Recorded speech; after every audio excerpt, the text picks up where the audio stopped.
Comment aborder la diversité sexuelle et de genre dans les médias? Un exemple. On n'avoue pas son orientation sexuelle ou son identité de genre. On la révèle. Ce n'est pas une faute ou un crime.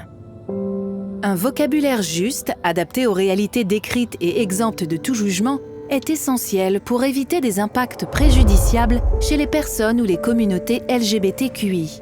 Dans tous les domaines de la société, les journalistes se retrouvent tôt ou tard à aborder la question de la diversité sexuelle et de genre. Or, appartenir aux communautés LGBTQI est souvent synonyme de discrimination, d'ostracisme, de menaces, de harcèlement, de violences physiques et sexuelles, parfois d'emprisonnement, voire d'assassinat. Quelques cas concrets. Claire, 15 ans.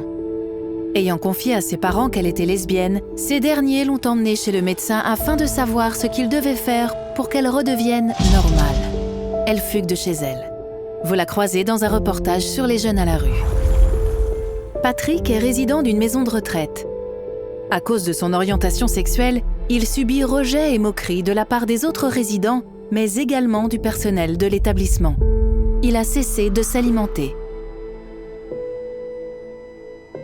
Lorica a 11 ans, transgenre. Ses papiers mentionnent encore son ancien prénom et son sexe masculin. Ses parents et elle souhaitent que les enseignants expliquent aux élèves la réalité des personnes trans pour éviter le harcèlement, ce qu'il aurait refusé. Les parents écrivent une lettre ouverte. Kamel est un immigrant. Il a été victime d'une agression homophobe. Par peur que sa famille soit mise au courant de son orientation sexuelle, il refuse de porter plainte. Vous écoutez son témoignage sur l'intégration et l'homophobie. La diversité sexuelle et de genre est avant tout une question de droits humains, dont le respect s'applique à toute personne sans exception. Plus que jamais, avec l'avènement des réseaux sociaux, les médias ont un rôle de leadership à exercer. L'éthique et la rigueur dans le traitement de l'information peuvent faire une différence majeure pour ces communautés.